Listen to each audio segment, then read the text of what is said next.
Hello everyone, संग्राम IAS education platform में आपका स्वागत है। तो दोस्तों, आज की इस वीडियो में हम दो चैप्टर्स को कवर करेंगे। फर्स्ट वन है आपका जो है बायोडाइवर्सिटी और सेकंड वन है आपका बायोस्फीयर रिजर्व। तो इन दो चैप्टर्स को आज हम कवर करेंगे। तो फर्स्ट चैप्टर की तरफ चलते हैं, जो है आपका बायोडाइवर्सिटी, जिसको हिंदी में जैव विविधता भी बोलते हैं। तो इसको अगर मैं इसकी डेफिनेशन को या फिर इसके जो ये जो वर्ड है इसको अगर मैं ब्रेक करता हूँ तो बायो है, बायो का मतलब होता है आपका लाइफ, और डाइवर्सिटी है आपकी जो है वेराइटी ऑफ स्पीसीज। तो ये कितनी है अर्थ के अंदर, इसी को आप जो है बायोडाइवर्सिटी बोलते हैं। ठीक है, वेराइटी बोलो या variability of life on earth, जो फ्लोरा और फोना दोनों को काउंट करती है, वो आपकी जो है यहाँ पे बायोडाइवर्सिटी है। तो बायोडाइवर्सिटी को हम जो यहाँ पे तीन लेवल पे यहाँ पे देखेंगे, तीन टाइप्स है इसके। फर्स्ट है आपकी जेनेटिक बायोडाइवर्सिटी, दूसरी है यहाँ पे इकोसिस्टम बायोडाइवर्सिटी, और तीसरी है यहाँ पे स्पीसीज बायोडाइवर्सिटी। तो जेनेटिक बायोडाइवर्सिटी के ऊपर आ जाओ तो देखो यहाँ पे जो स्पीसीज है वो सेम होगी, पर over the period of time यहाँ पे आप देखोगे उसमें जो है जीन्स उसके जो है चेंज हो जाएंगे। तो इसके पीछे का रीज़न क्या है? तो मेन रीज़न तो आपकी अडेप्टेबिलिटी है। ठीक है, जो आपका ये जो क्लाइमेट चेंज हो रहा है ना, तो क्लाइमेट चेंज होने के साथ ही साथ यहाँ पे कुछ एक स्पीसीज ऐसी होगी जो यहाँ पे इसके साथ अडेप्ट नहीं कर पाएगी, है ना। और कुछ एक स्पीसीज ऐसी है जो खुद को जो है इसके हिसाब से जो है इन्वायरमेंट के हिसाब से अडेप्ट कर लेगी और वो सर्वाइव कर लेगी। जो अडेप्ट करेगी उसी के जीन यहाँ पे जो है चेंज होते जाएंगे over the period of time, और उसकी सर्वाइवल पॉसिबिलिटी जो है हमेशा ज़्यादा बढ़ती जाएगी। तो इसमें आप देखोगे ह्यूमंस में भी देखोगे काफ़ी ज़्यादा वेरिएबिलिटी है over the period of time. ऐसा बोलते हैं भाई, ह्यूमंस का जो ओरिजिन है ना, जो होमोसेपियंस है होमो, ठीक है, तो इसमें जो अफ्रीका से आए थे और जो है इंडिया में यहाँ पे पहुंचे थे, और इंडिया से जो है यहाँ पे रेस्ट ऑफ द वर्ल्ड की तरफ यहाँ पे ये जो है चारों कोनों की तरफ यहाँ से ये निकल गए थे। तो आज की डेट में देखते हो जो हम जो यहाँ पे ट्रॉपिकल रीजन में देखोगे, जो अफ्रीका हो गया, तो यहाँ पे आपको ब्लैक कलर के पीपल देखने को मिलते हैं। और यहाँ पे आप देखोगे यहाँ पे जो है, अगर आप जो है सब ट्रॉपिकल रीजन में जाओगे, जैसे इंडियंस हो गए, वो ब्राउन कलर में देखने को मिलेंगे। अगर आप टेम्परेट रीजन में जाओगे तो यहाँ पे आपको व्हाइट कलर के देखने को मिलेंगे। ठीक है, अगर आप यहाँ पे जो चाइनीज़ क्लाइमेट की तरफ जाओगे तो उनको जो है येलो पीपल बोलते हैं। तो अलग अलग वेराइटी है। तो इसका मतलब क्या है, जो लोग यहाँ पे जो है जो ट्रॉपिकल रीजन पे रह गए, तो वहाँ पे आप देखोगे यहाँ पे जो है जो यूवी रेज है सन्स की, जो धूप पड़ती है ना, वो काफ़ी ज़्यादा है। तो इसमें आप देखोगे जो यहाँ के लोगों का जो मेलानिन का लेवल है वो काफ़ी ज़्यादा हाई होगा। और कंपेयर टू यहाँ पे ब्राउन पीपल, ये भी सब ट्रॉपिकल है, तो यहाँ पे भी जो सन रेज वो डायरेक्ट पड़ती है, तो यहाँ पे भी मेलानिन यहाँ पे हाई होगा, पर व्हाइट पीपल में मेलानिन का कलर यहाँ पे देखोगे पिगमेंटेशन काफ़ी कम होगी। तो यही यहाँ पे इसमें मैं समझाना चाहता हूँ कि यहाँ पे जो है आपकी जो है over the period of time इनकी जो है जीन्स चेंज हो गई। वैसे आप देखोगे मैंगोज हो गए, मैंगोज के साथ यहाँ पे देखोगे कितनी ज़्यादा यहाँ पे इनकी डाइवर्सिटी है, अलग अलग है ना। स्टार्टिंग में तो मैंगो की स्पीसीज है, क्योंकि over the period of time यहाँ पे देखोगे अलग अलग क्लाइमेट में यहाँ पे इनको डालोगे तो इनकी स्पीसीज में काफ़ी अलग चेंज आता जाएगा। ये आपकी जेनेटिक यहाँ पे डाइवर्सिटी है। दूसरी आ जाओ स्पीसीज डाइवर्सिटी, और तीसरी है आपकी इकोसिस्टम डाइवर्सिटी। तो यहाँ पे जो स्पीसीज डाइवर्सिटी है वो आपकी जो अर्थ है ना उसको पूरे एज अ वोल काउंट करोगे, और जो इकोसिस्टम डाइवर्सिटी है आप एक पर्टिकुलर रीजन को यहाँ पे आप काउंट करोगे। तो सिंपल सी बात है, यहाँ पे ये जो है डिफरेंट डिफरेंट रोल प्ले करेंगे इकोसिस्टम में, कुछ एक प्रे बनेंगे, कुछ एक प्रेडेटर होंगे। और सिंपल सी बात है, ये इकोसिस्टम को यहाँ पे जो है स्टेबल करने की कोशिश करेंगे। वहीं आप देखोगे जो इकोसिस्टम डाइवर्सिटी है, तो एक पर्टिकुलर रीजन है, तो इसमें आपके अलग अलग जो है यहाँ पे इकोसिस्टम्स भी हो सकते हैं, हैबिटेट्स। ठीक है, एक इकोसिस्टम में अलग अलग हैबिटेट्स भी हो सकते हैं। कम्युनिटी की याद आ रही है, शर्मा जी वर्मा जी जो भी है, अलग अलग स्पीसीज, डॉग हो गए, कैट हो गए। और इकोलॉजिकल प्रोसेसेस, तो जैसे आपका ये रीजन है उसमें मान लो तीन यहाँ पे आपको जो है इकोसिस्टम देखने को मिलते हैं। फर्स्ट वन यहाँ पे एक्वेटिक है, मान लो कोई लेक है, उसके बगल में यहाँ पे आप देखोगे 10 किलोमीटर बाद डेजर्ट इकोसिस्टम शुरू हो जाता है, और उसके ऊपर जैसे जाओगे तो टेम्परेट यहाँ पे शुरू हो जाता है। तो ये बोलता है भी इस रीजन के अंदर कितनी स्पीसीज है उनको यहाँ पे ये बोलेगा। तो यहाँ पे मान लो जो इकोसिस्टम वन है यहाँ पे 50 स्पीसीज है, यहाँ पे 25 मान लो, और यहाँ पे 10 मान लो, तो टोटल कितनी स्पीसीज होगी? ठीक है, तो यहाँ पे 85 स्पीसीज जो है यहाँ पे इसको जो है यहाँ पे देखने को मिलेगी। तो ये स्पीसीज डाइवर्सिटी के ऊपर ये बात करता है। ठीक है, इकोसिस्टम डाइवर्सिटी के ऊपर ये बात करता है भी 85 स्पीसीज जो है एक रीजन में यहाँ पे आपको जो है देखने को मिल रही है। वहीं पर आपकी जो ये जो स्पीसीज डाइवर्सिटी है ये बोलता है भी अर्थ के अंदर जो है कितनी स्पीसीज है यहाँ पे आपको देखने को मिलती है। तो ये बात है। नेक्स्ट आ जाओ लेवल ऑफ बायोडाइवर्सिटी। तो इसका मतलब क्या है? तो आप देखोगे अल्फा डाइवर्सिटी आपने सुना होगा, बीटा डाइवर्सिटी और गामा डाइवर्सिटी। तो इनका काम क्या है? इनका काम है जो बायोडाइवर्सिटी में जो रिचनेस है ना उसको देखना है, मतलब स्पीसीज की यहाँ पे पॉपुलेशन कितनी ज़्यादा है और कितनी ज़्यादा यहाँ पे वैरायटी है। ठीक है, उसी को यहाँ पे स्पीसीज रिचनेस बोलते हो। तो अल्फा डाइवर्सिटी के ऊपर यहाँ पे बोलता है यहाँ पे एक इकोसिस्टम है, उसके अंदर जो है कितनी डाइवर्स स्पीसीज है उसको यहाँ पे अल्फा डाइवर्सिटी बोलते हैं। ठीक है, तो एक इकोसिस्टम है ये, तो इसमें मान लो यहाँ पे जैसे S6 है, तो यहाँ पे मान लो 6 स्पीसीज है, तो 6 में से कौन सी है यहाँ पे जो है, डियर होगी, फॉक्स होगी, एंट होगी, स्नेक होगी, बियर होगी, लाइन होगी।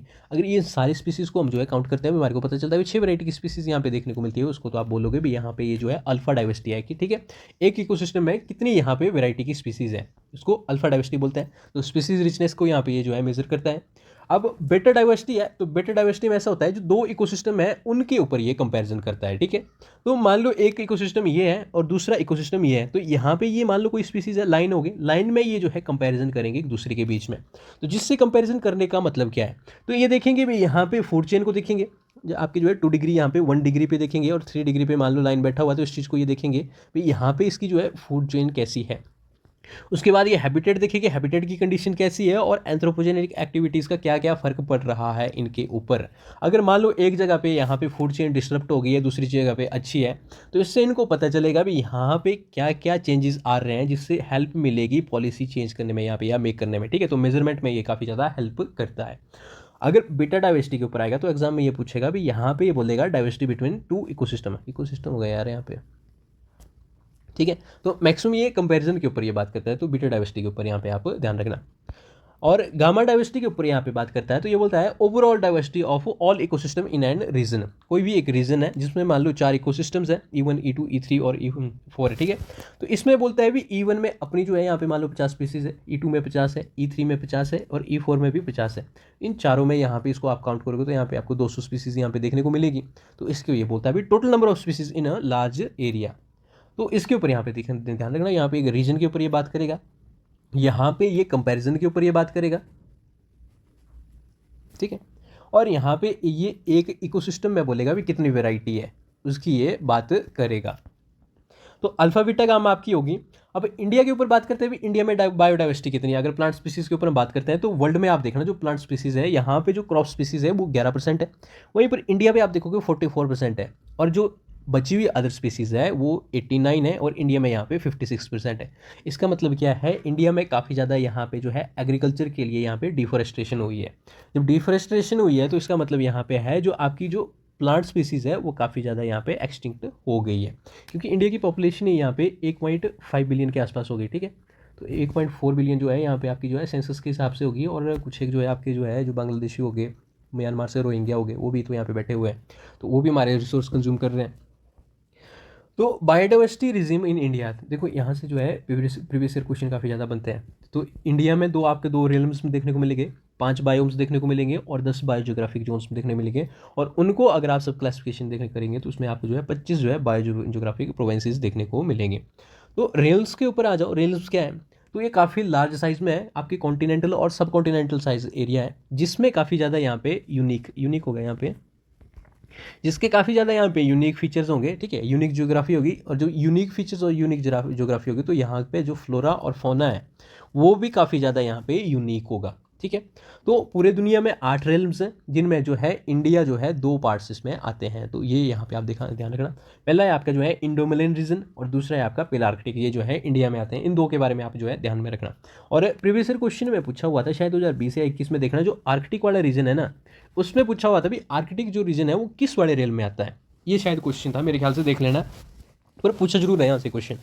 तो नया आर्कटिक रीजन हो गया जिसमें ग्रीनलैंड और नॉर्थ अमेरिका आ गया यहाँ पे।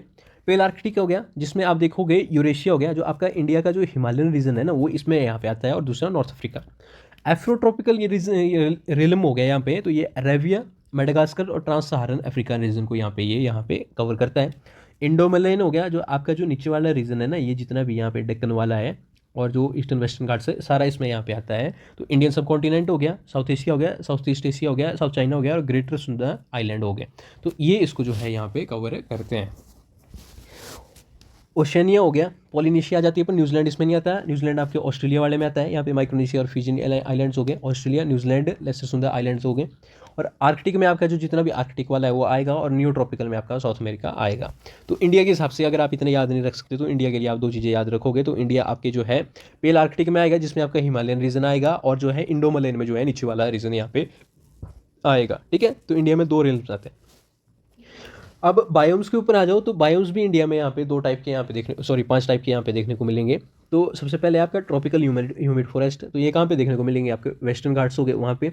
और जो आपका नॉर्थ ईस्ट इंडिया जो है यहाँ पे आपको जो है यहाँ पे ईस्ट वैरायटी के बायोम देखने को मिलेंगे, ट्रॉपिकल डेसिडुअस। तो मैक्सिमम जो है जो 75% ऑफ इंडिया जो है ट्रॉपिकल डेसिडुअस फॉरेस्ट को कवर करता है, जो जितने भी एरिया बचता है। Warm desert and semi arid region हो गए। तो डेजर्ट आपकी जो है कच्छ और यहाँ पे इसमें जो है राजस्थान में है, ठीक है। तो इसमें जो सेमी एरिड रीजन है आपका यहाँ पे जो पंजाब हो गया, पंजाब के बाद फिर यहाँ पे आप देखोगे जो एमपी का रीजन कुछ एक हो गया, उसके बाद फिर हरियाणा का कुछ एक रीजन हो गया। तो ये सेमी एरिड रीजन है, महाराष्ट्र का भी हो गया। कोनीफेरस हो गए, कोनीफेरस कहाँ पे मिलेंगे आपको, जो है बोरियल और टाइगा जो है वहाँ पे देखने को मिलेंगे। मतलब आप हिमालय की तरफ आ जाओ, कश्मीर हो गया, हिमाचल हो गया, उत्तराखंड हो गया, इसके अपर रीजन हो गए। अल्पाइन हो गए, अल्पाइन में आपके जो पहाड़ों वाले रीजन है, जैसे कोई भी पहाड़ों वाला हो गया। अब पहाड़ तो इंडिया में कहाँ भी हर जगह पे है, ठीक है। तो जहाँ जहाँ पे एल्टीट्यूड जो है मैक्सिमम जो है 1500 मीटर से ज़्यादा ही है, तो वहाँ पे ये सारे जो अल्पाइन में यहाँ पे कवर करते हैं। अब आ जाओ बायोजियोग्राफिक जोन्स में। तो बायोजियोग्राफिक जोन्स भी वही है, जो ज्योग्राफिक एरिया है, जो स्पेसिफिक एनवायरनमेंट है उसको ये यहाँ पे जो है सपोर्ट करता है, और जिसके सपोर्ट से आपको जो है यूनिक प्लांट और यूनिक एनिमल स्पीसीज देखने को मिलेगी। तो इंडिया में जो है यहाँ पे 10 बायोजियोग्राफिक जोन्स हैं। PYQ में यहाँ से भी क्वेश्चन पूछे हुए हैं, ठीक है जी। तो यहाँ पे आपके ट्रांस हिमालयन जोन हो गए, और दूसरा जो है हिमालयन जोन हो गया। तो ट्रांस हिमालयन और हिमालयन जोन के बीच में डिफरेंस पता है आपको? तो देखो आपका जो है यहाँ पे जो है यूरेशियन प्लेट है और दूसरी पेनिसुलर प्लेट है। जब ये दोनों प्लेट्स आपस में कोलाइड करती है ना, यूरेशियन और पेनिसुलर प्लेट, तो यहाँ पे जब माउंटेन्स की फॉर्मेशन होती है, तो जो फर्स्ट वन है, जो आपके जो ट्रांस हिमालयंस हैं, ये आपके जो है ये जो यूरेशियन प्लेट है उससे फॉर्म होते हैं। और यहाँ पे जो आपके जो हिमालयन है, ठीक है, जो ग्रेटर मिडल और जो लेस हिमालय है, ये आपके जो है पेनिसुलर प्लेट से फॉर्म हुए हैं। तो इसका एग्जांपल में आप देखोगे जो आपका लद्दाख हो गया, लद्दाख के साथ ही आपके जो कैलाश रेंज होगी, ठीक है, जो तिब्बत में आती है, और उसके बाद फिर आपका कौन सा जास्कर भी शायद इसी के अंदर आती है। तो ये सारी जो है ट्रांस हिमालयन में आती है, और जो हिमालयन में आपकी शिवालिक्स होगी, मिड होगी, इनर होगी, तो ये चीज़ें यहाँ पे आती है। तो नेक्स्ट है आपकी थार डिजर्ट होगी और रन ऑफ कच्छ, ये है। और यहाँ पे अगर आप फोर्थ देखोगे तो सेमी एरिड रीजन, तो ये बोलता है भी transition between desert and Western, desert to Western Ghat. तो डेजर्ट से वेस्टर्न घाट्स के बीच में जितना भी जो रीजन आता है उसको आप जो है सेमी एरिड रीजन यहाँ पे कंसिडर करोगे। पंजाब हरियाणा के जो MP UP है, तो यहाँ पे भी काफ़ी ज़्यादा यहाँ पे सेमी एरिड रीजन देखने को मिलेंगे। तो यहाँ पे आपका वेस्टर्न घाट हो गया, उसके बाद फिर 6th है आपका डेक्कन प्लेटू हो गया, डेक्कन के बाद फिर गंगेटिक प्लेन्स हो गए, उसके बाद फिर नॉर्थ ईस्ट इंडिया में यहाँ पे आ जाओ वो है, और उसके बाद फिर कोस्ट और आइलैंड्स है। तो ये 10 यहाँ पे ये जो 10 आपकी जो है बायोजियोग्राफिक जोन्स हैं। अब इन्हीं 10 बायोजियोग्राफिक जोन्स को हम जो है यहाँ पे प्रोविंसेस में यहाँ पे जो है इसको बाइफरकेट करते, तो यहाँ पे ये 25 हो जाते हैं। तो यहाँ से आपके जो है क्वेश्चन बनते हैं, वे बोलते हैं अभी मैपिंग कराओ, मैपिंग कराओ। तो मैपिंग में यहीं से तो क्वेश्चन है, यही तो मैपिंग है, ठीक है। तो ढंग से देखना। तो इंडिया में जो है 25 प्रोविंसेस हैं। तो ट्रांस हिमालय में कौन कौन से आते हैं आपके, जो है लद्दाख वाला रीजन आ गया, उसके बाद फिर तिब्बतन प्लेटू आ गया, तिब्बतन के बाद फिर ट्रांस हिमालयन सिक्किम। तो सिक्किम के बारे में ध्यान रखना, ठीक है। तो ये मेरे को भी ध्यान में नहीं था। तो सिक्किम आपका जो है ट्रांस हिमालय में आ सकता है। तो एग्जाम में पूछ सकते हैं भी यहाँ पे कौन सा भी ट्रांस हिमालयन में है या फिर हिमालय में है। तो ऐसा बोल देंगे भी हिमालय में, western Himalaya, eastern Himalaya, central Himalaya, और इसमें बोल देंगे भी सिक्किम है। तो इस तरीके से एग्जामिनर आपको कन्फ्यूज कर सकता है, तो ध्यान रखना। तो हिमालय में वही है, नॉर्थ वेस्ट हिमालय आ गया, वेस्टर्न हिमालय आ गया, ईस्टर्न हिमालय आ गया, और सेंट्रल हिमालय आ गया। एक मिनट देख लेते हैं यार, रिकॉर्डिंग तो हो रही है, ठीक है। तो डेजर्ट में आपको 2 टाइप के डेजर्ट, थार और कच्छ देखने को मिलेंगे। और उसी के साथ अगर आप सेमी एरिड प्रोविंसेस पे जाओगे तो आपको जो है सेमी एरिड पंजाब प्लेन्स आएंगे, ठीक है जी। इसके बारे में ध्यान रखना। और दूसरा आपका जो है सेमी एरिड गुजरात राजपुताना देखने को मिलेगा। तो ये 2 चीज़ें यहाँ पे आपको आएगी। अब इसमें वेस्टर्न घाट्स के ऊपर आप आते हैं तो आपको मालाबार पॉइंट्स, मालाबार आप देखोगे जो केरला की साइड की तरफ नीचे को वो आएगा, और दूसरा आपका जो है वेस्टर्न घाट के माउंटेन्स यहाँ पे देखने को मिलेंगे। डेक्कन पेनिनसुला में आप देखोगे तो यहाँ पे सेंट्रल हाईलैंड्स देखने को मिलेंगे, छोटा नागपुर देखने को मिलेगा, ईस्टर्न हाईलैंड्स मिलेंगे, और सेंट्रल प्लेटू मिलेगा, और डेक्कन साउथ यहाँ पे देखने को मिलेगा। तो यहाँ पे इन सारों के ऊपर एक एक बार नजर डालना एग्जाम से पहले, क्योंकि ये क्वेश्चन यहाँ से आ सकता है। अब गंगेटिक प्लेन्स में यहाँ पे जो है देखो अपर हो गया और लोअर हो गया। तो एग्जाम ऐसा भी बोल सकता है भी यहाँ पे मिड गंगेटिक प्लेन्स है, भी ये भी इसमें जो है गंगेटिक प्लेन्स के ऊपर यहाँ पे इसमें है, पर ये चीज़ तो यहाँ पे है ही नहीं। तो इसमें एग्जाम में इस तरीके से भी आपको यहाँ पे वो फंसा सकता है। तो कोस्ट के ऊपर आ जाओ, कोस्ट के ऊपर भी यहाँ पे देखो वेस्टर्न कोस्ट होगी और ईस्टर्न कोस्ट होगी, पर इसके साथ ही जो ये जो आपका आइलैंड है ना, ये लक्षद्वीप इसी का पार्ट है, ठीक है, क्योंकि इसकी ज्योग्राफी शायद इन दोनों के साथ जो है यहाँ पे मीट कर रही होगी, तब इसको इसी में इस कैटेगरी में इन्होंने डाला होगा। तो ये चीज़ें यहाँ पे एक क्वेश्चन यहाँ से एग्जाम से बन सकता है। और उसके बाद यहाँ पे आप देखोगे जो आपकी नॉर्थ ईस्ट इंडिया होगी, तो यहाँ पे आपकी नॉर्थ ईस्ट में ईस्टर्न हिल्स होगी और ब्रह्मपुत्र वैली होगी। तो ये 2 चीज़ें हैं। और आइलैंड में यहाँ पे आपका अंडमान एंड निकोबार सिर्फ ये अकेला है। तो लक्षद्वीप साथ में आएगा तो आप बोलोगे साहब ये नहीं है। नेक्स्ट आ जाओ। अब मिसलिनियस टर्म क्या है, तो यहाँ पे बोलते हैं स्पीसीज इवनेशन। तो इसका मतलब क्या है, ये जो स्पीसीज की डिस्ट्रीब्यूशन है किसी भी एक इकोसिस्टम के अंदर। मान लो ये इकोसिस्टम है, अब इकोसिस्टम में बोलते हैं भाई यहाँ पे जो है लाइन है, ठीक है, ठीक है। अब लाइन की भी जरूरी थोड़ी नहीं होगा, अभी एक इकोसिस्टम में हो गया तो वो आपको हर जगह देखने को मिलेगा। तो इकोसिस्टम में आपको मान लो कोई एक ऐसा रीजन है, मान लो S1 है, ठीक है, यहाँ पे ये जो वेस्टर्न पार्ट है ना इकोसिस्टम का, ठीक है, ये इकोसिस्टम है, ठीक है, तो यहाँ पे आप ईस्ट देखोगे, वेस्ट देखोगे, नॉर्थ देखोगे और साउथ देखोगे। तो ये जो वेस्टर्न रीजन है ना, तो यहाँ पे मान लो जो है लाइन की स्पीसीज ज़्यादा देखने को मिलती है।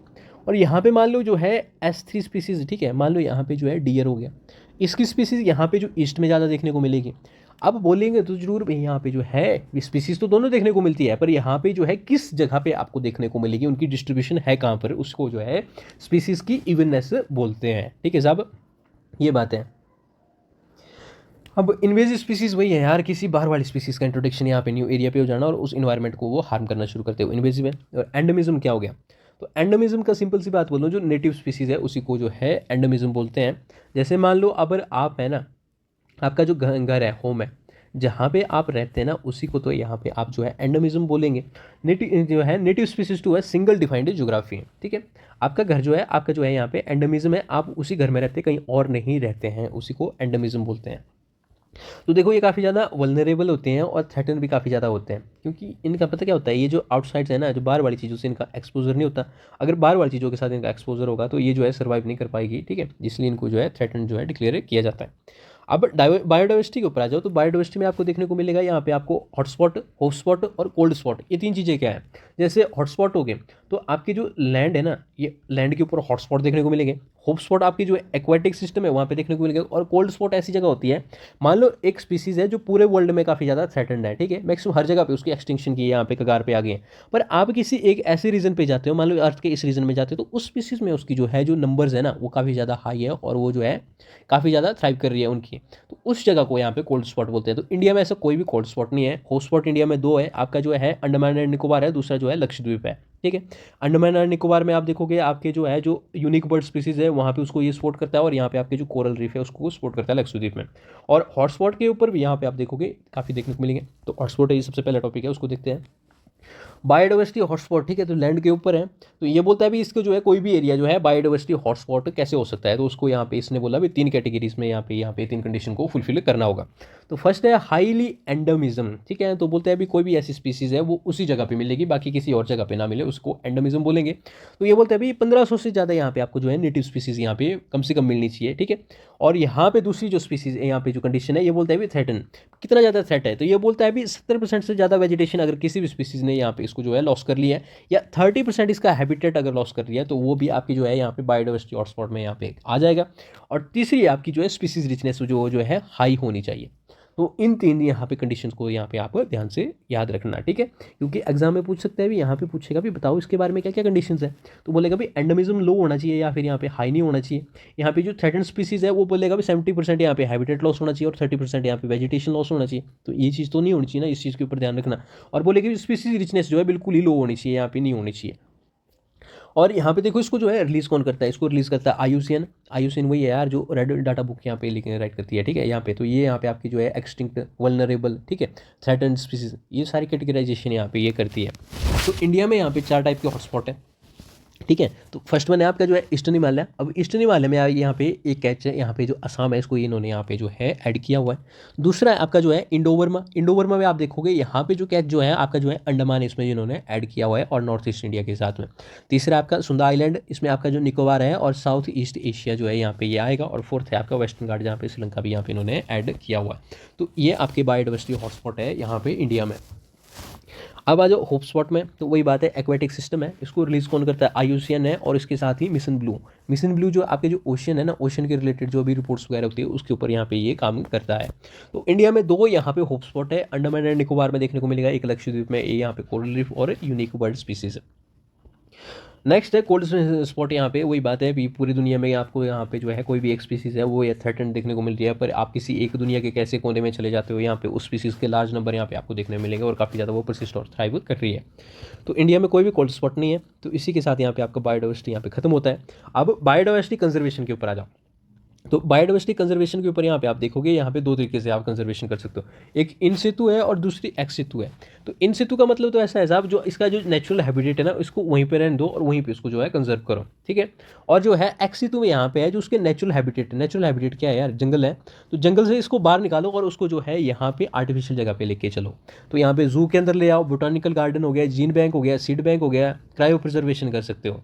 और यहीं पे जो इन सितु में आपके नेशनल पार्क्स हो गए, वाइल्ड लाइफ सेंचुरीज हो गए, बायोस्फीयर रिजर्व हो गए, सेक्रेड ग्रोव्स हो गए, कम्युनिटी ग्रोव्स हो गए, तो यहाँ पे इसको जो है आप डिक्लेयर कर सकते हो किसी भी एक एरिया को, उन स्पीसीज को यहाँ पे या फिर कुछ इकोसिस्टम को यहाँ पे प्रोटेक्ट करने के लिए। तो एक्सितु में देखो यहाँ पे क्या होता है, जो कोई भी स्पीसीज है जिसका अगर देख रहे हो नंबर अगर कम हो रहा है तो उसको ये आप आइडेंटिफाई करते हैं, उससे उसको यहाँ से निकाल के सेफर लोकेशन में ले जाते हैं, उसके बाद फिर उसको मेंटेन और ब्रीड करते हैं और वापस से उसी जगह पे री इंट्रोड्यूस कर देते हैं। तो इन सितु कंजर्वेशन में यहाँ पे आप आ जाओ, तो यहाँ पे एक्ट्स है, 6-7 एक्ट हैं यहाँ पे आप देखने को मिलेंगे, सॉरी यहाँ पे 6-7 टाइप की यहाँ पे आपकी कंजर्वेशन देखने को मिलती है। फर्स्ट है आपकी जो है नेशनल पार्क है, सबसे ज़्यादा लेवल की प्रोटेक्शन यहीं पे होती है और ह्यूमन इंटरवेंशन यहाँ पे ना के बराबर है।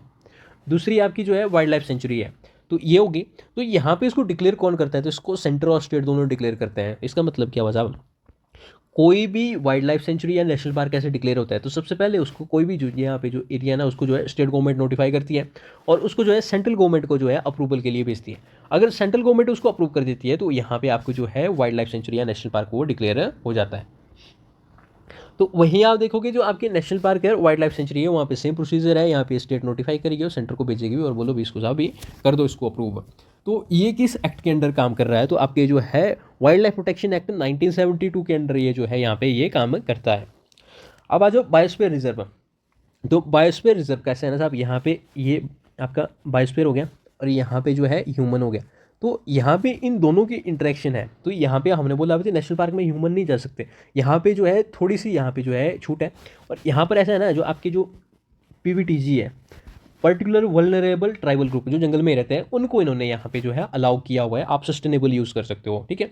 तो इसको जो डिक्लेयर करता है वो सेंट्रल गवर्नमेंट करता है, स्टेट का कोई लेना देना नहीं होता। और इसके साथ ही यहाँ पे यूनेस्को का यहाँ पे जो है मैप जो है इसके ऊपर यहाँ पे ये काम करता है। तो आगे इसी को हम यहाँ पे करेंगे, नेक्स्ट वीडियो में हम नेशनल पार्क को कवर करेंगे, ठीक है। उसके बाद फिर ये जो आपके बायोस्फीयर रिजर्व हो गए या फिर वाइल्ड लाइफ सेंचुरी होगी या फिर आपकी रामसर साइट्स होगी, इनको मैं स्किप करूंगा, ठीक है। तो एंड में दोनों ये जो भी बची हुई एडिशनल टॉपिक्स हैं उनको एंड में लाऊंगा। और तो उससे पहले में हम पॉल्यूशन को करेंगे। आपके जो कन्वेंशन हो गए, कन्वेंशन के बाद जो है आपकी जो जितनी भी गवर्नमेंट बॉडीज़ होगी, ठीक है, जो इसके अंडर काम करते हैं, जो एक्ट्स हैं आपके, उनको हम कहाँ यहाँ पे देखेंगे। जैसे WPA हो गया, WPA के बाद फिर आपका EPA हो गया, बायोडाइवर्सिटी एक्ट हो गया, फॉरेस्ट एक्ट हो गया, तो उनको देखेंगे। क्योंकि देखो पॉल्यूशन से यहाँ पे 1 से 2 मार्क्स आते हैं, आपके कन्वेंशन से भी हर बार 1 से 2 यहाँ पे आते हैं, क्योंकि ये रिपोर्ट्स वगैरह इसी के रिलेटेड होती है इन्वायरमेंट की। और उसके बाद फिर आप यहाँ पे देखोगे जो लास्ट है आपका जो भी एक्ट्स वगैरह हैं, तो वहाँ से भी ये न्यूज़ में रहते हैं। तो कम से कम यहाँ पे मैं बोलता हूँ भाई 5 नंबर यहाँ पे आपके जो है ये बचे हुए हैं, तो इनको कवर करना ज़्यादा अच्छा होगा बाकियों को कंपेरिजन में, क्योंकि क्वेश्चन तो यहाँ से भी आएंगे वाइल्ड लाइफ सेंचुरीज में। अब मैं देख रहा था नेशनल पार्क जो इंडिया में है वो 100 से ज़्यादा है, आप कितने को देखोगे, ठीक है। अब बायोस्फीयर रिजर्व के ऊपर मैं बोलता हूँ भाई यहाँ पे जो है सेंट्रल गवर्नमेंट इसको डिक्लेयर करती है और यूनेस्को में कौन जो है मैप इसके साथ आ जाता है। अब इकोसेंसिटिव जोन क्या होता है, इसको भी सेंट्रल गवर्नमेंट डिक्लेयर करती है और EPA इन्वायरमेंटल प्रोटेक्शन एक्ट 1986 के तहत इसको जो है यहाँ पे डिक्लेयर किया हुआ है। तो यहाँ पे देखो इकोसेंसिटिव जोन, मान लो कोई भी यहाँ पे वाइल्ड लाइफ सेंचुरीज है या नेशनल पार्क है, तो उसके अंडर का जो यहाँ पे मान लो 10 से 1 किलोमीटर का रीजन है ना, एक्सटेंशन जो है, उसी को जो है इकोसेंसिटिव जोन बोलते हैं। क्या बोलते हैं, इकोसेंसिटिव जोन बोलते हैं, ठीक है। तो ये जो है याद रखना, सेंट्रल गवर्नमेंट इसको करती है। अब बायोडाइवर्सिटी हेरिटेज साइट है, अब इसको जो है स्टेट गवर्नमेंट डिक्लेयर करती है। अब देखो इसमें कौन सी जगह पे जो है आप जो है बायोडाइवर्सिटी हेरिटेज साइट डिक्लेयर कर सकते हो। तो आपकी ये लैंड भी हो सकती है, एक्वेटिक भी हो सकती है और कुछ और भी हो सकती है। इसका मतलब ऐसा है, कोई भी ऐसी जगह है ना जहाँ पे जो आपकी जो स्पीशीज़ की जो बायोडाइवर्सिटी है ना काफ़ी ज़्यादा हाई रिचनेस ज़्यादा है, तो उसको आप जो है डिक्लेयर कर सकते हो बायोडाइवर्सिटी हेरिटेज साइट है। तो इसको जो है नेशनल बायोडाइवर्सिटी एक्ट जो है 2002 में इसके अंडर इसको जो है डिक्लेयर किया हुआ है, इसके अंडर ये वर्क कर रहा है। कंजर्वेशन रिजर्व और कम्युनिटी रिजर्व, तो कम्युनिटी रिजर्व में ऐसा है ना साहब, जो आपका जो वाइल्ड लाइफ सेंचुरी है, कुछ भी ऐसा एरिया जिसको यहाँ पे प्रोटेक्टेड डिक्लेयर किया हुआ है, तो इसमें ये जो लोकल कम्युनिटीज़ है ना, इनकी ये हेल्प लेंगे और इसको जो है यहाँ पे ये जो है और इसको सस्टेनेबली यहाँ पे यूज़ कर सकते हैं और कंजर्व करने में भी ये हेल्प करेंगे। ठीक है जी, इसमें भी सेंटर और स्टेट के दोनों की यहाँ पे है और WPA जो है 2003 की इसमें अमेंडमेंट के बाद इसमें ये काम करते हैं। तो यहाँ पे इसमें कंजर्वेशन में आ गए, अच्छा यहाँ पे ये भी है। तो चलो ठीक है, नेक्स्ट देखो यहाँ पे आपके जो नेशनल पार्क हो गया, वाइल्ड लाइफ सेंचुरी हो गई, बायोस्फीयर रिजर्व हो गया, तो किस एक्ट के अंदर ये काम करता है, तो तीनों एक ही एक्ट के अंदर काम करते हैं, ठीक है, WPA 1972। Wild life protection act है। अब अथॉरिटी इसमें क्या है, तो इसमें मैंने बोला भी आपके जो नेशनल पार्क है इसमें सेंट्रल स्टेट है, वाइल्ड लाइफ सेंचुरी भी सेंट्रल स्टेट है, पर यहाँ पे जो है आपकी जो बायोस्फीयर रिजर्व है इसमें सिर्फ सेंटर की यहाँ पे जो है चलेगी। अब ह्यूमन इंटरफेरेंस मैंने बोला नेशनल पार्क में ना के बराबर होती है, और जो वाइल्ड लाइफ सेंचुरी है उसमें जो है लिमिटेड ह्यूमन इंटरवेंशन होती है, और जो है आपकी बायोस्फीयर रिजर्व, ये तो नाम ही है इसमें यार, मैब, ठीक है। तो मैप के थ्रू मैं बताता हूँ इसमें आगे क्या है। तो इसमें जो है आपकी जो पीवीटीजी है, जो आपके ट्राइबल ग्रुप्स है जो जंगल में रहते हैं, उसको जो है यहाँ पे जो है जंगल के रिसोर्सेज को यूज़ कर सकते हैं। तो प्रोविशन यहाँ पे देखो, प्रोविशन यहाँ पे देखो सारी चीज़ें प्रोहिबिटेड है, इसमें कुछ भी प्रोहिबिटेड नहीं है, सारी चीज़ें परमिटेड है, और इसमें जो है सस्टेनेबल यूज़ के लिए आप जो है यहाँ पे रिसोर्सेज को यूज़ कर सकते हो। बाउंड्री की अल्टरेशन यहाँ पे इतनी आसानी से चेंज नहीं होगी, सिर्फ जो है लेजिस्लेशन यहाँ पे जो सेंटर है, जो पार्लियामेंट है, वहाँ से चेंज हो सकती है। वाइल्ड लाइफ सेंचुरी जो है एग्जीक्यूटिव यहाँ पे चेंज कर सकते हैं, और यहाँ पे इसके लिए भी यहाँ पे जो है लेजिस्लेशन की जरूरत है। स्टेटस जो है इसमें जो है नेशनल पार्क का फिक्स होता है, शायद इसको चेंज भी कर सकते हैं, ठीक है, इसको बायोस्फीयर रिजर्व में इसमें चेंज कर सकते हैं। जैसे आपका जो नीलगिरी यहाँ पे बायोस्फीयर रिजर्व है, फर्स्ट बायोस्फीयर रिजर्व है, तो उसके अंडर कम से कम मैं बोलता हूँ 5 या 6 नेशनल पार्क आते हैं ना, तो 5 और 6 यहाँ पे नेशनल पार्क आते हैं, तो इसको शायद चेंज कर सकते हैं, इसको देख लेना। और इसको जो है वाइल्ड लाइफ सेंचुरी को नेशनल पार्क में आराम से चेंज कर सकते हैं, बायोस्फीयर रिजर्व सबसे बड़ी यूनिट है, इसको जो है चेंज नहीं कर सकते। और फोकस क्या होता है नेशनल पार्क का, सारी स्पीसीज के ऊपर होता है। आपकी जो वाइल्ड लाइफ सेंचुरी होती है इसका फोकस सिर्फ जो है पर्टिकुलर स्पीसीज के ऊपर होता है, जो यहाँ पे थ्रेटन्ड या वल्नरेबल होती है, और इसका जो है यहाँ पे एंटायर इकोसिस्टम के ऊपर यहाँ पे जो है फोकस होता है।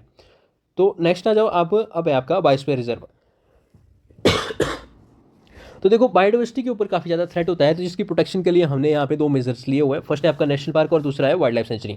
तो यहाँ पे हमने बोला भी ह्यूमन की इंटरवेंशन हमने बिल्कुल यहाँ पे रिस्ट्रिक्ट की हुई है, पर कुछ एक लोग ऐसे हैं जो यहाँ पे जंगल में रहते हैं, जो ट्राइबल पीपल्स होते हैं, तो उनके लिए यहाँ पे जो है बायोस्फीयर रिजर्व यहाँ पे इंट्रोड्यूस किया हुआ था न्यू कॉन्सेप्ट, तो जिसमें जो है ह्यूमन और नेचर एक साथ रह सकते हैं, ठीक है। तो यहाँ पे आपका बायोस्फीयर है, दूसरा ह्यूमन है, तो यहाँ पे ये जो है रह सकते हैं, पर इसमें भी कुछ एक लिमिट्स यहाँ पे इन्होंने रखी हुई है। जैसे ये जो कोर है ना किसी भी बायोस्फीयर रिजर्व में, यहाँ पे जो स्पीसीज है उनकी रिचनेस काफ़ी ज़्यादा है। जैसे मान लो लाइन है, अब लाइन भी जैसे मैंने बोला था ना स्पीसीज इवननेस में, अब एक इकोसिस्टम है, ये मान लो यहाँ पे जो है लाइन सबसे ज़्यादा रहते हैं, ठीक है, और बाकी जगह पे नहीं रहते। तो ये जो पीवीटीजीज है ना, तो ये यहाँ तक जा सकते हैं, यहाँ तक जा सकते हैं, यहाँ तक जा सकते हैं, पर जब यहाँ की बात होगी तो इनको यहाँ पे रिस्ट्रिक्शन हो जाएगी। तो वैसे यहाँ पे देखो कि जो कोर है ना, जहाँ पे ज़्यादा स्पीसीज होगी तो ये जो ह्यूमंस है इनको यहाँ पे एंट्री नहीं मिलेगी, ठीक है। और बफर और ट्रांजिशन जोन पे यहाँ पे ये जाएंगे, तो यहाँ पे इसको जो है एंट्री आराम से मिल जाएगी। तो ये जो इनिशिएटिव है आपका जो है यूनेस्को और मैप के द्वारा किया गया है, ठीक है, मैन एंड बायोस्फीयर, और इसको मैनेज करते हैं आपके जो है WPA 1972, ठीक है। और इसको डिक्लेयर कौन करता है, सेंट्रल गवर्नमेंट करती है, और इसमें जो है ह्यूमन जो है अलाउ है। तो यहाँ पे कोई भी प्रोटेक्टेड एरिया जो आपका नेशनल पार्क हो सकता है, वाइल्ड लाइफ सेंचुरी हो सकती है, तो इसको आप जो है बायोस्फीयर रिजर्व में कन्वर्ट कर सकते हो, क्योंकि सबसे बड़ी यूनिट है बायोस्फीयर रिजर्व है, ये तो काफ़ी छोटी यूनिट्स है। अब इंडिया में आ जाओ, इंडिया में 18 बायोस्फीयर रिजर्व है, तो ये कहाँ कहाँ पर है। तो जैसे आपका जो हिमाचल प्रदेश है, हिमाचल में आपका कोल्ड डिजर्ट बायोस्फीयर रिजर्व हो गया, उत्तराखंड में नंदा देवी यहाँ पे बायोस्फीयर रिजर्व हो गया, सिक्किम में आ जाओ यहाँ पे कंचनजंगा बायोस्फीयर रिजर्व हो गया, यहाँ पे अरुणाचल प्रदेश में यहाँ पे दिहांग दिबांग बायोस्फीयर रिजर्व हो गया, असम में आपको 2 देखने को मिलेंगे, एक मानस यहाँ पे बायोस्फीयर रिजर्व है, और दूसरा दिब्रुक सिकोवा यहाँ पे जो है बायोस्फीयर रिजर्व है। मेघालय में आ जाओ, यहाँ पे नोकरेक बायोस्फीयर रिजर्व है, और उसके बाद वेस्ट बंगाल में सुंदरवन बायोस्फीयर रिजर्व है, निकोबार में आ जाओ ग्रेटर निकोबार बायोस्फीयर रिजर्व है। उसके बाद फिर सिमलीपाल यहाँ पे ये छत्तीसगढ़ पे आता है, तो यहाँ पे ये जो है सिमलीपाल बायोस्फीयर रिजर्व हो गया। अरुणाचल प्रदेश में सिसलम बायोस्फीयर रिजर्व है, PYQ है, प्रीवियस ईयर क्वेश्चन में ये पूछा हुआ था। अब यहाँ पे आप जो है MP और छत्तीसगढ़ के बॉर्डर में आ जाते हो, तो आपको यहाँ पे अचरक अमरकंटक बायोस्फीयर रिजर्व देखने को मिलेगा। उसके बाद फिर यहाँ पे नीचे जो है आप जो है गल्फ ऑफ मन्नार के पास जाओगे तो इंडिया और श्रीलंका का बॉर्डर देखने को मिलता है। और उसके बाद तमिलनाडु और केरला के बीच में आते हो तो यहाँ पे अगस्ता मिलाई बायोस्फीयर रिजर्व है, तो PYQ में ये भी पूछा हुआ था। आपका नीलगिरी बायोस्फीयर रिजर्व जो फर्स्ट बायोस्फीयर रिजर्व है, तो ये जो है यहाँ पे ट्राई जंक्शन में आता है, केरला तमिलनाडु और कर्नाटका के बीच में। उसके बाद फिर यहाँ पे पंचमढ़ी बायोस्फीयर रिजर्व है, तो यहाँ पे ये MP में मिलेगा। उसके बाद फिर पन्ना बायोस्फीयर रिजर्व हो गया, और उसके बाद फिर यहाँ पे जो है गुजरात के कच्छ में यहाँ पे जो है आपको जो है बायोस्फीयर रिजर्व देखने को मिलेंगे। तो इंडिया में 18 बायोस्फीयर रिजर्व है, तो एक एक करके इनके बारे में देखेंगे हम, छोटी छोटी यहाँ पे जो है जितनी भी ब्रीफ में डाटा होगा। तो आ जाओ कोल्ड डेजर्ट बायोस्फीयर रिजर्व में, ये हिमाचल प्रदेश में है। तो सबसे पहली बात है साहब, यहाँ पे जो है आपका पिन वैली नेशनल पार्क यहाँ पे आपको देखने को मिलेगा, और साथ ही यहाँ पे जो आपकी जो चंद्रताल लेक है वो एक रामसर साइट है, ठीक है, वेटलैंड है, तो यहाँ पे इसके बारे में भी ध्यान रखना। और उसके साथ ही आपका जो है कीपर वाइल्ड लाइफ सेंचुरी है, ये भी यहाँ पर है। अब स्पीसीज के ऊपर यहाँ पे आ जाओ, तो स्पीसीज यहाँ पे जो है स्नो लेपर्ड यहाँ पे आपको देखने को मिलेगी, तो ये आपकी कोल्ड डेजर्ट बायोस्फीयर रिजर्व है। अब नंदा देवी में क्या है, यहाँ पे लोकेशन उत्तराखंड है, रिवर यहाँ पे ऋषिगंगा रिवर यहाँ पे आपको देखने को मिलेगी, और स्पीसीज मस्क डियर यहाँ पे आपको देखने को मिलेगा। तो इसको यहाँ पे ध्यान पे रखना, स्पीसीज हमेशा पूछी जाती है, तो बोलते हैं स्पीसीज कहाँ से आई, तो यहीं से आती है। और जो है ये जो नंदा देवी बायोस्फीयर रिजर्व है ये यूनेस्को की वर्ल्ड हेरिटेज साइट में भी शामिल है। तीसरा आ जाओ यहाँ पे असम में यहाँ पे आपको मानस बायोस्फीयर रिजर्व होगा, तो यहाँ पे मानस रिवर देखने को मिलेगी और ये जो है ब्रह्मपुत्र की यहाँ पे ट्रिब्यूटरी है। फोर्थ वन है आपकी जो है डिब्रू सखोवा बायोस्फीयर रिजर्व, तो ये भी असम में है। रिवर यहाँ पे लोहित रिवर है, ये भी यहाँ पे ब्रह्मपुत्र की ट्रिब्यूटरी है। और यहाँ पे आपको जो है एक वेटलैंड देखने को मिलेगी जिसका नाम है मानगुरी मोटाबांग, ठीक है, तो ये यहाँ पे वेटलैंड है। फिफ्थ वन आ जाओ यहाँ पे आपकी जो है ये है दिहांग दिबांग बायोस्फीयर रिजर्व, तो अरुणाचल प्रदेश में है। और इसमें जो है आपको जो है मोलिंग नेशनल पार्क देखने को मिलता है और उसमें यहाँ पे दिबांग जो है वाइल्ड लाइफ सेंचुरी यहाँ पे देखने को मिलेगी। सिक्स्थ वन है आपकी कंचनजंगा, यहाँ पे जो है सिक्किम में रिलेटेड है। यहाँ पे जो ट्राइब है ना ये लिप्चा ट्राइब यहाँ पे रहती है, और जो ग्लेशियर है यहाँ पे जेमू, और ये जो जेमू ग्लेशियर है ना ये प्रीवियस ईयर क्वेश्चन में शायद पूछा हुआ था, या फिर लिप्चा ट्राइब, दो में से कोई एक चीज़ है यहाँ पे से पूछी हुई थी, ध्यान रखना। और जो इंडिया में ये पहली ऐसी जो है मिक्स्ड वर्ल्ड हेरिटेज साइट है, ठीक है, जो नेचुरल आर्टिफिशियल है, तो इसके बारे में यहाँ पे आप ध्यान रखना।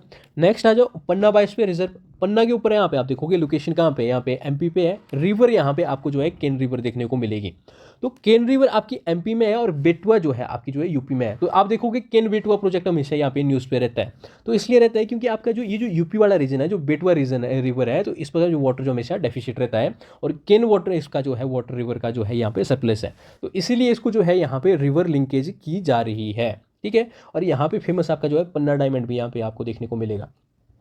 आ जाओ नेक्स्ट में पंचमढ़ी बायोस्फीयर रिजर्व में, तो यहाँ पे ये आपके जो एमपी के जो सतपुरा वाला रीजन है, ठीक है, विंध्य सतपुरा, तो सतपुरा वाले रीजन में आपको जो है पंचमढ़ी बायोस्फीयर रिजर्व देखने को मिलेगा। स्पीसीज यहाँ पे आपकी जो है जाइंट स्क्विरल और फ्लाइंग स्क्विरल, ठीक है, दो टाइप की जो गिलहरी है ये देखने को मिलती है। और यहाँ पे आपको जो है पंचमढ़ी यहाँ पे नेशनल पार्क और बायोस्फीयर रिजर्व ये दोनों देखने को मिलते हैं। नेक्स्ट है यहाँ पे अचरक अमरकंटक, तो आप आ जाओ एमपी और छत्तीसगढ़ के बॉर्डर में, तो इसमें यहाँ पे जो है आपकी जो रेंज है मैकाल रेंज में यहाँ पे आपको देखने को मिलेगा, और रिवर यहाँ पे नर्मदा और सोन रिवर यहाँ पे आपको बहती हुई दिखेगी, और रॉक जो टाइप है यहाँ पे बॉक्साइट यहाँ पे आपको देखने को मिलेगा। नेक्स्ट वन है नोक्रेक बायोस्फीयर रिजर्व, तो इसकी लोकेशन आपको मेघालय में देखने को मिलेगी, ठीक है जी। और यहाँ पे आपकी जो स्पीसीज है ना, जो रेड पांडा है ये देखने को मिलेगी, और हुलुक गिब्सन यहाँ पे ये चिपैंची की एक यहाँ पे स्पीसीज है वो देखने को मिलेंगे। रेड पांडा समझते हो, जो कुंफू पांडा मूवी देखी है जिसमें आपको जो छोटा जैसा जो मास्टर देखने को मिलता है ना, उसका जो पांडा होता है उसका जो मास्टर होता है जो चूहे जैसे देखने को होता है, तो वो होता है रेड पांडा, ठीक है। तो वैसे ही छोटे से साइज़ का यहाँ पे ये होता है।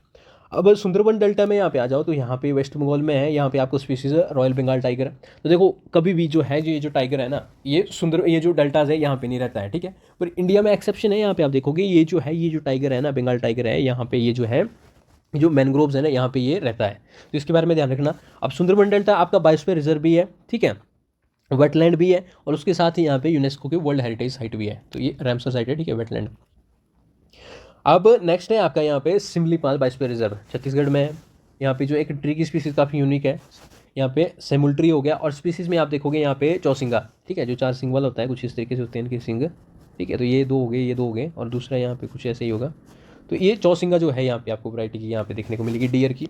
सिमलीपाल टाइगर रिजर्व यहाँ पे मिलेगा, यहाँ पे आपको हटगढ़ वाइल्ड लाइफ सेंचुरी यहाँ पे देखने को मिलेगी, और कुलदिया वाइल्ड लाइफ सेंचुरी यहाँ पे आपको देखने की। और ट्राइब्स आप देखोगे तो यहाँ पे रेंगा ट्राइब और यहाँ पे मनकीडिया ट्राइब जो है प्रीवियस ईयर क्वेश्चन में यहाँ पे पूछा हुआ था, तो इसके बारे में भी ध्यान रखना। अब नेक्स्ट आ जाओ यहाँ पे शिशलन हो गया, ठीक है, तो शिशलम यहाँ पे है, ये कहाँ पे आपका अरुणाचल प्रदेश है, तो यहाँ सॉरी आंध्र प्रदेश है, तो आंध्र प्रदेश में ये भी पीवाईक्यू में पूछा हुआ था। तो इसमें जो है यहाँ पे जो है ईस्टर्न घाट में यहाँ पे आपको देखने को मिलेगा, और यहाँ पे रेड सैंडल्स जो है देखने को मिलेगी। जो पुष्पा मूवी में भी होता है ना, जो यहाँ पे जो शिखावत होता है, जो आईपीएस होता है, जो पकड़ता है ना, भी मैंने पकड़ लिया है उनको भी, कैप्टन जो भी है, जो तस्करी हो रही है, पर एक्चुअली में वो जो है रेड सैंडल होता है। नेक्स्ट है नीलगिरी बायोस्फीयर रिजर्व, तो फर्स्ट बायोस्फीयर रिजर्व इंडिया का लोकेशन यहाँ ट्रांजेक्शन में केरला, तमिलनाडु और कर्नाटका में देखने को मिलेगा। और यहाँ पे तमिलनाडु में 2 नेशनल पार्क है आपके, मदुमलाई हो गया, और दूसरा यहाँ पे मुकुर्थी नेशनल पार्क हो गया। नेक्स्ट है आपका यहाँ पे कर्नाटका में भी आपको 2 देखने मिलेंगे, नागरहोल हो गया और बांदीपुर हो गया, और केरला में आपको 1 देखने को मिलेगा, साइलेंट वैली। तो ये आपका नीलगिरी बायोस्फीयर रिजर्व है, कम से कम 5 से 6 बार यहाँ से क्वेश्चन पूछा जा चुका है।